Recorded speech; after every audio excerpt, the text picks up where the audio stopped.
Magandang araw. Ako si Felicissimo Galletas Jr. mula sa Universidad ng Pilipinas, Baguio. Narito ako para talakayin ng paksang ang wikang Pilipino sa isang multilingual na lipunan. Ito ay nakabatay sa tema ng pagdiriwang ng Buwan ng Wikang Pambansa 2021 na may temang Filipino at wikang katutubo sa dekolonisasyon ng pag-iisip ng mga Pilipino. Magsisimula ako sa pagpapaliwanag sa tatlong mahalagang ideya na nakapaloob sa pamagat ng tema ng Buwan ng Wika ngayong taon. Filipino, wikang katutubo, at dekolonisasyon. Ang Filipino, gaya ng alam na nating lahat, ay ang pambansang wika ng Pilipinas. Alinsunod ito sa itinatadhana ng 1987 Constitution, Artikulo 14, Section 6 at 7. Doon ay mababasa natin na ang Filipino bilang wikang pambansa ay patuloy na nililinang, pinagyayaman at pinagyayabong salig sa mga umiiral na wika sa Pilipinas at sa iba pang mga wika. Nais nating idiin ang mga salitang salig sa mga umiiral na wika sa Pilipinas. Sa makatuwid, malinaw na may iba pang mga wika sa Pilipinas. Ito ang tinutukoy na wikang katutubo. Ang wikang katutubo ayon kay Almario, dating punong komisyoner ng Komisyon sa Wikang Pilipino, ay alinman sa mga wika na sinuso ng isang tao na ang mga magulang ay may angkang katutubo o native sa Pilipinas. Sa ulat, may humigit kumulang 100 mga katutubong wika sa Pilipinas. Oo, ganyan karami ang mga wika sa ating bansa at hindi lamang 8 o 10. Dumako naman tayo sa ikatlong termino, ang dekolonisasyon. Ang salitang ito ay direktang salin ng salitang Ingles na decolonization. Mula sa definisyong ibinigay ng Oxford Languages, mauunawaan na ito ay nagpapaliwatig ng pagkalas at pagtiwalag sa impluwensya ng mga dating mananakop o colonizer tungo sa landas ng tunay na paglaya o pagsasarili bilang isang estado o bansa. Ngayong malinaw na ang mga konseptong ito, mahalagang malaman kung ano-ano ang mga dapat idekolonisa, lalong na mga wika sa Pilipinas ang pag-uusapan. At talakayin natin ang mga ito ngayong araw. Bueno, marahil pamilyar na kayo sa madalas sipiin at banggiting kasabihang ito tuwing buwan ng wika. Ang hindi magmahal sa kanyang salita, mahigit sa hayop at malansang isda. Ang siniping pahayag ay mga taludtod mula sa isang kilalang tula na pinaniniwalaang isinulat nito sa Rizal nung siya ay 7 taong gulang pa lamang. Ito ang madalas na gamitin linya ng mga kababayan natin tuwing sasapit ang buwan ng Agosto o ang buwan ng wika. Pagpapaalala umano ito na dapat gamitin ng mga Pilipino ang sariling wika upang hindi na ituring na mas masahol pa sa hayop at malansang isda. Ngunit kung susuriin ang mga pananalitang ito, may mga babangong problema. Una, ipinakikita ng historiador na si Humberto Campo sa kanyang pananaliksik na may posibilidad na hindi si Rizal ang sumulat ng tulang ito. Sa makatwid, maaari nating ipagpalagay na hindi naman talaga ito ang paniniwala ni Rizal. Ikalawa, ang sariling salita o wika na tinutukoy sa tula ayon sa konteksto nito ay wikang Tagalog. Ngunit, ipinakikita ng ethnologue.com na ang mga Pilipino ay may iba't ibang unang wika o katutubong wika. Sa katunayan, mahigit sa 100 wika ang itinuturing na sariling salita o wika ng milyon-milyong mga Pilipino. Ang Filipino, sa kabilang dako, ay pangalawang wika lamang ayon sa ulat ng nabanggit ding sanggunian. Malinaw na isa sa mga dapat nating idekolonisa ay ang maling pagtingin na mga wikang sinasalita sa kabisera ang siya lamang totoong wika at diyalekto na ang mga wikang ginagamit sa mga probinsya. Hindi naman kasi magkasing kahulugan ang wika at diyalekto. Ayon kina Pali, Hernandez at Pinera, ang wika ay sistema ng arbitraryong mga vocal symbol na ginagamit ng miyembro ng isang komunidad sa kanilang komunikasyon at interaksyon sa isa't isa.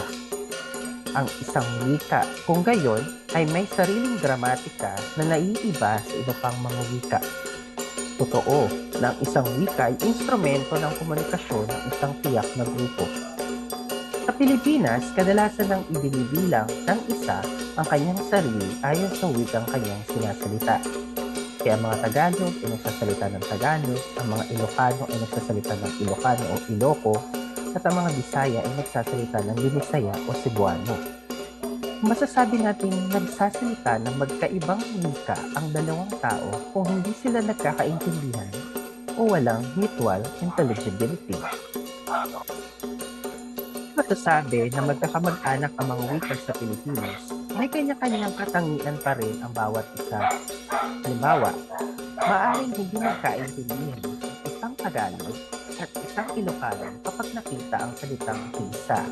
Dahil ito ay maaaring pagkaiba ang kahulugan depende kung ano ang wika na iyong ginagamit.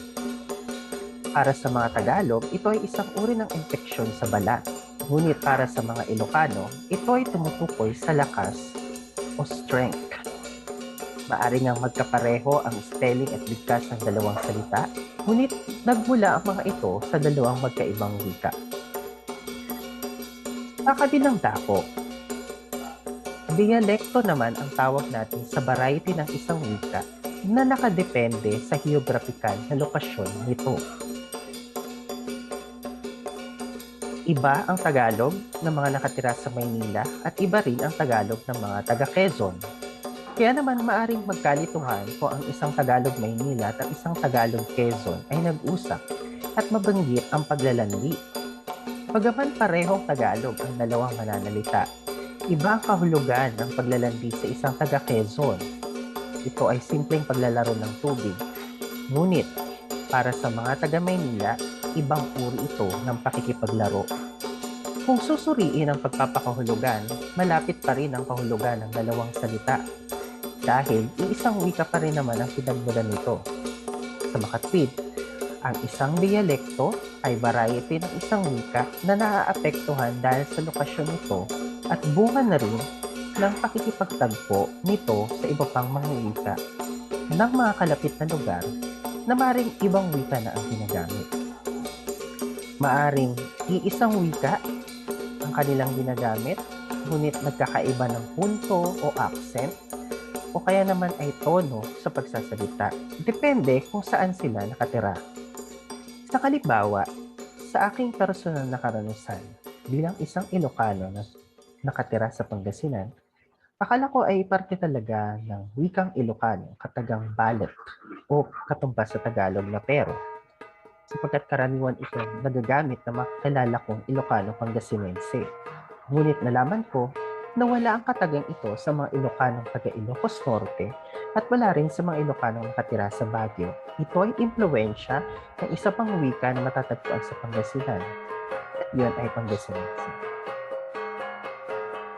Kung gayon, malinaw na magkaiba ang wika ng dalawang mananalita o hindi nila naiintindihan ng isa't isa.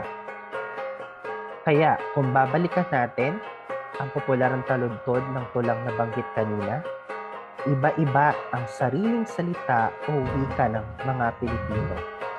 Hindi natin dapat asahan kung gayon na iisang wika lamang ang dapat niyang gamitin at dapat tangkilikin.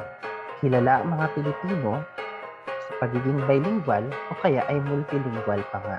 Ipinakikita nito ang ilan sa mga wika ng Pilipinas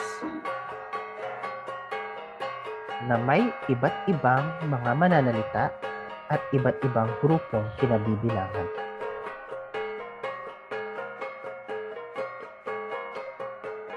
Isa sa dapat nating idekolonisa ay ang kaisipang dialekto lamang ang iyong sariling wika. Gayon din, ang tinatawag nating monolingual na perspektiba. Ang pananaw na ito ay nagsasabi na ang totoong wika ay ang sinasalita lamang sa kabisera at dialekto ng iba pang mga wika sa mga probinsya. Marami pa ring mga Pilipino ang may ganyang pangmalas hanggang sa kasalukuyan. Mababang pagtingin nila sa kanilang sariling wika dahil hindi nila ito napapanood sa telebisyon o kaya nagiging punto pa nga ng katatawanan sa ilang mga programang pang-telebisyon. Bakit nga ba nagkaroon ng ganitong perspektiba tungkol sa makatutubong wika sa Pilipinas? Maiuugnay natin ito sa kasaysayan ng kolonisasyon o pananakop ng mga Espanyol at Amerikano. Yamang dala-dala nila ang kanilang wika sa ating bansa at nais nilang ipasok sa ating isipan ng kanilang wika ay superior, tinawag nilang dialekto ang iba pang mga wikang sinasalita sa labas ng kabisera o kapital ng bansa. Ibig sabihin, iisa lang ang kanilang wika at kung may minorya man ay kakaunti lamang ang gumagamit at mga nasa taga-labas na ng kabisera. At yamang mababa at disibilisado ang tingin ng mga bansang mananakop na ito sa kanilang mga sinasakop, itinatanim din nila sa isipan ng mga kolonya na mababa ang kanilang mga wika at doon pumasok ang kaisipang dialekto lang ang mga ito. Kaya ang isang paraan ng pagdekolonisa sa ating kaisipan ay ang pagtalikod sa monolingual na perspektiba sa Pilipinas. Mayaman at sari-sari ang mga wika sa Pilipinas. Bawat wika ay may kanya-kanyang kultura. Bawat isa ay may mga mananalita. Bawat isa ay may pagkakakilanlan. Bahagi ng pagdedekolonisa ng ating kaisipan ang katotohanang bahagi tayo ng isang multilingual na lipunan. Hindi natin dapat pagtawanan ang mga salita o ituring na bastos ang kanilang wika dahil lamang sa hindi natin ito nauunawaan. Ang wastong kaunawaan sa mga wika ng Pilipinas ay isang uri ng pagpapalaya. Ang isa pang bagay na dapat ikolonisa o idekolonisa ng mga Pilipino tungkol sa wika ay ang angkop na dako ng Pilipino bilang isang wikang pambansa. Ang isang lingua franca ay isang common na wikang ginagamit ng mas maraming tao na may iba't ibang wika upang magkaunawaan at makipag-ugnayan sa isa't isa. Ngunit bakit nga ba kailangan ng isang bansang multilingual gaya ng Pilipinas ang isang pambansang lingua franca? Ang isang mahalagang sagot ay para makabuo tayo ng isang matatag na bansa. Ang pagiging matatag na bansa ay makakamit sa pamamagitan ng pagkakaisa. Totoo na may kagandahan sa gitna ng pagkakaiba-iba o pagkasamot-sari ng mga wika sa Pilipinas. Ngunit ito rin ang siyang ginamit na alas ng mga mananakop para alipin tayo sa mahabang panahon. Ang paggamit ng wikang pambansa ay inilarawan ni Rizal sa kanyang nobelang El Filibusterismo na paraan upang mapagsama-sama ang maliliit na patak ng tubig at mga ilog upang maging isang delubyo na siyang dilunod sa mga mananakop. Mula noong Revolusyon ng 1896, mithiin na ng mga naging lider ng bansa mula kay Andres Bonifacio na magkaisa mga Pilipino para makaalpas sa mga impluwensya ng mga dayuhan. At paano mapagkakaisa ang iba't ibang etno-linguistikong grupong ito? Sa pamamagitan ng isang pambansang lingua franca. Sa totoo lang, bawat rehiyon ng Pilipinas ay matagal nang may ginagamit ng mga lingua franca para sa kanilang pakikipag-ugnayan sa iba pang etno-linguistikong grupo. Sa hilaga ang Luzon, nariyan ang Ilocano. Sa gitna at timog Luzon ay Tagalog, samantalang Binisaya o Cebuano naman sa bahagi ng Visayas at ilang bahagi ng Mindanao. Ang mga lingua francang ito ay natutuhan lamang din ng iba't ibang mga etnolinguistikong grupo upang makakonekta sa mas malaking populasyon ng isang tiyak na lugar. Ngunit isang hamon pa rin na lubusang magkaunawaan ang mga Pilipino kung nahahati pa rin ito sa mga regional na lingua franca. Maraming politiko at akademista ang nakaisip na pag-ugnayin ang mga pulo gamit ang wikang Ingles. Ngunit ang problema, kung linguistics ang pag-uusapan, mas mahirap matutuhan ng isang karaniwang Pilipino ang Ingles dahil magkaiba ang katangian at istruktura nito kung ikukumpara sa mga wika ng Pilipinas. Sa makatuwid, maaari itong magresulta ng higit na pagkakabaha-bahagi at tendensiya na magkaroon ng pag-uuri-uri sa lipunan kung saan Ingles ang wika ng mga naghaharing uri o elite at wika ng Pilipinas naman ang wika ng mga nasa laylayan ng lipunan. Batay kasi sa universal na nucleus ng mga wika, ang mga wika sa Pilipinas ay may pare-parehong katangian bilang mga wikang kabilang sa angkan ng Austronesio o Austronesian. Ito ay nagpapangyaring maging mas madaling matutuhan ng Pilipino ang iba pang mga wika ng bansa kung gugustuhin niya. Maraming wika sa Pilipinas sa katunayan ang nagkakapareho sa gramatika, leksikon o talasalitaan at maging ang pagkakabuo o pagbubuo ng salita at pangusap. Isang bagay na malayong-malayo kung ikukumpara sa istruktura ng Ingles na isang West Germanic. Ibig sabihin, ibang-iba ang pagkakabuo nito, ang istruktura ng wikang ito kung ikukumpara sa mga wika ng Pilipinas. Mula pa noong 1987, mahalaga na ang maging papel ng Pilipino para maging isang pambansang lingua franca. Matagumpay itong nakapasok sa mga panitikan, media at kulturang popular ng mga Pilipino sa anumang sulok ng bansa. Naging wika ito ng masa, naging wika ito para ipahayag ng mga mamamayan ang kanilang hinaing sa pamahalaan, maging ang pagtuligsa sa katiwalian at pang-aabuso sa kapangyarihan. Naging demokratikong wika ito na malayang ginagamit sa iba't ibang bahagi ng bansa, hindi lamang sa Maynila na siyang pinanggalingan nito. Mula sa isang dating Tagalog-Maynila, ang Filipino ay nag-evolve ayon sa kung ano ito sa ngayon, ang wikang binuo ng patuloy na paggamit ng iba't ibang etnolinguistikong grupo. Nagtagumpay ang Filipino sapagkat lubusan itong niyakap na ating mga kababayan. Sa tulong na rin ng mga polisiya ng mga dating lider ng bansa, na ituro ito sa mga paaralan kasabay ng Ingles at naging isa sa mga mananawakang L2 o pangalawang wika ng mga Pilipino. Katamaang palad, kasabay ng tagumpay na ito ay ang panganib na pagkalimot ng mga Pilipino sa kanilang katutubong wika.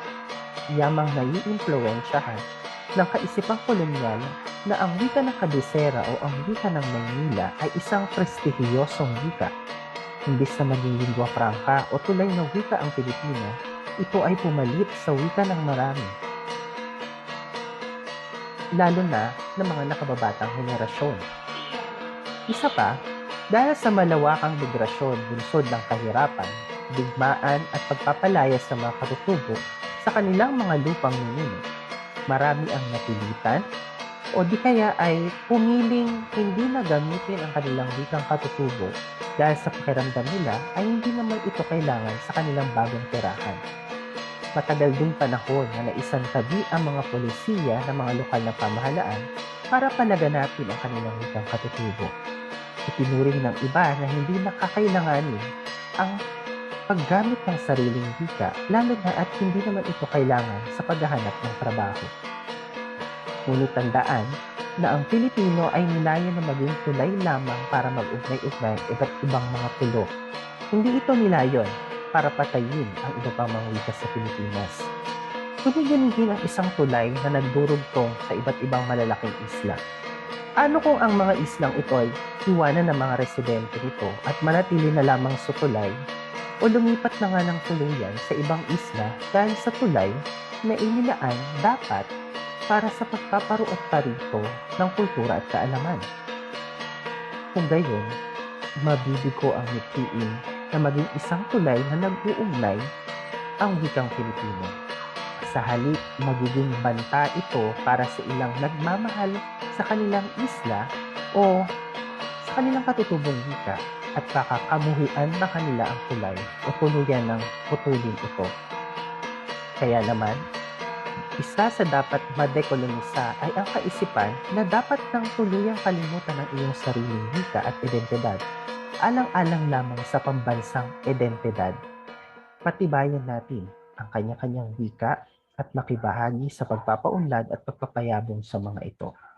Sa gayong paraan, mabisa tayong makapag-aambag sa paglilinang ng wikang pambansa tungo sa pambansang pagkakaisa. Ang pambansang lingua franca ay wika ng bawat Pilipino. Ito ay madaling matutunan sapagkat ito ay wika ng masa. Gaya ng nabanggit na kanina, demokratiko ito na pauunlad sa pamamagitan ng patuluyang paggamit. Kung gayon, isa pang maling kaisipan na dapat idekolonisa ay tungkol sa pagkawika ng Filipino. Inaakusahan ng mga kritiko ng wikang pambansa ang Filipino bilang isang artipisyal na likha o inimbento lamang ng mga linguist.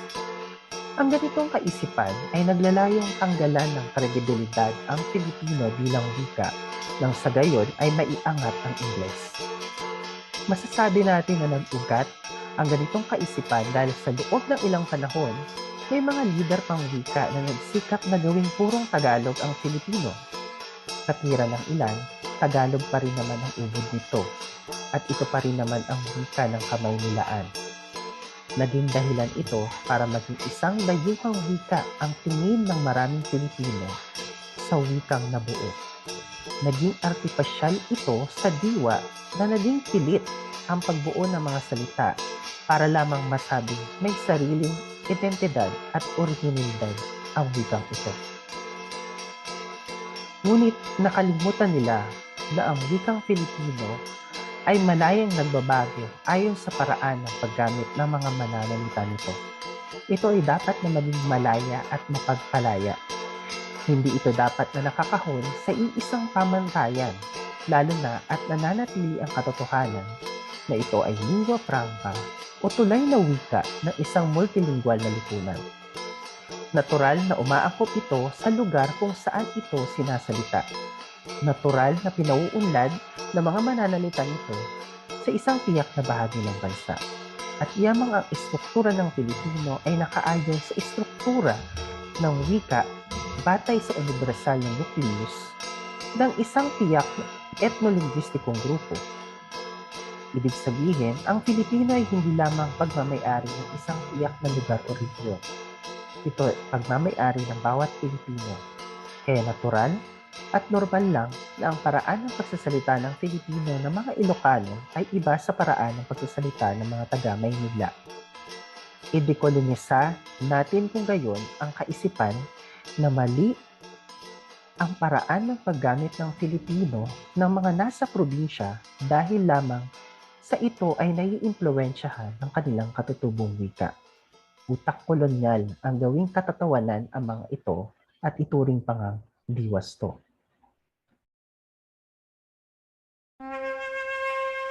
Isa pang kaisipan na dapat madekolonisa ay ang maling kaisipan o maling paggamit ng Filipino at iba pang mga wikang katutubo ay hindi magagamit sa siyentipiko at intelektual na usapan.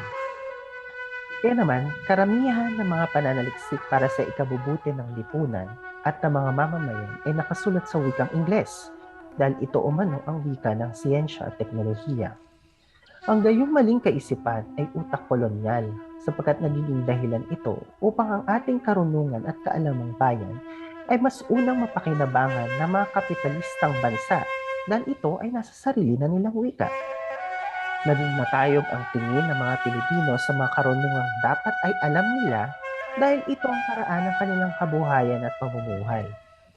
Lalo na sa panahong ito ng pandemya, kitang-kita na ang mga impormasyong tungkol sa COVID-19 ay mas mapapahalagahan ng ating mga kababayan kung nakasulat at ibinabalita ito sa kanilang sariling wika at sa wikang pambansa. Kaya naman napakahalaga ng papel ng pagsasaling wika sa panahong ito para makarating ang tamang impormasyon sa mas maraming Pilipino. Paigtingin kung gayon,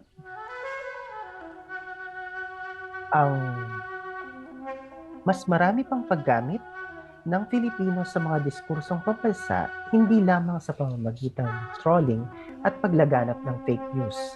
Hindi ba natin napapansin na mas maraming fake news ang nakasulat sa Filipino?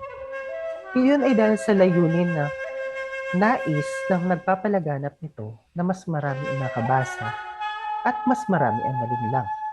Baliktarin natin ang mga bagay-bagay. Magsulat at magsalita tayo sa Filipino at mga wikang katutubo ng mga katotohanan at batay sa mga pananaliksik. Ito ay magsisilbing pangontra sa kabangmangan at sa laganap na fake news at maling impormasyon. Marami pang ibang paraan ang maaring magawa para idekolonisa ang kaisipan ng mga Pilipino sa pamamagitan ng ating pambansang lingua franca. Ngunit natalakay natin sa lekturang ito ang ilan lamang sa mga iyon gaya ng mga sumusunod. Una, idekolonisa natin ang pagtingin sa mga wikang katutubo at itigil na ang pagtawag sa mga ito bilang mga dialekto lamang. Ikalawa, idekolonisa ang paglalagay sa Filipino bilang wikang pamalit sa ating katutubong wika. Ang Filipino ay mananatiling isang lingua franca na nilayong pagkaisahin ang mga pulo ng Pilipinas. Manatili nawa itong tulay at hindi pamalit sa ating mga katutubong wika. Kung magiging mapanakop na wika ang Filipino, para na rin wala itong ipinagkaiba sa mga wikang kolonyal. Ito ay dapat na manatiling isang wikang malaya at mapagpalaya. Ikatlo, idekolonisa ang kaisipan ng artipisyal na wikang Filipino. Ang Filipino ay nabuo dahil ito ay ginagamit ng iba't ibang Pilipino saan mang panig ng bansa at ng mundo. Ito ay nakabatay sa mga wika ng Pilipinas na may pare-parehong katangian bilang magkakaangkan. Ikaapat, idekolonisa ang kaisipan ng Filipino at ang mga iba pang mga katutubong wika sa Pilipinas ay hindi maaaring gamitin sa pananaliksik at akademikong talakayan. Pinatutunayan ng kasalukuyang kalagayan ngayong pandemya na maaaring marinig at mabasa sa ating sariling wika ang kaalaman at karunungang magliligtas sa bayan. Hindi nagbabago ang layunin ng pagkakaroon ng pambansang lingua franca. Ito ay magpapatuloy na instrumento para pagkaisahin ang iba't ibang etno-linguistikong grupo.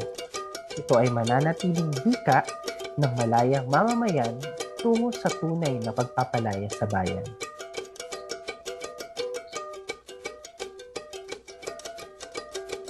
Maraming salamat po sa inyong pakikinig at panonood. Para sa mga katanungan o puna, maaari kayo mag-email sa fgcalgetes@up.edu.ph. Narito ang aking mga referensya.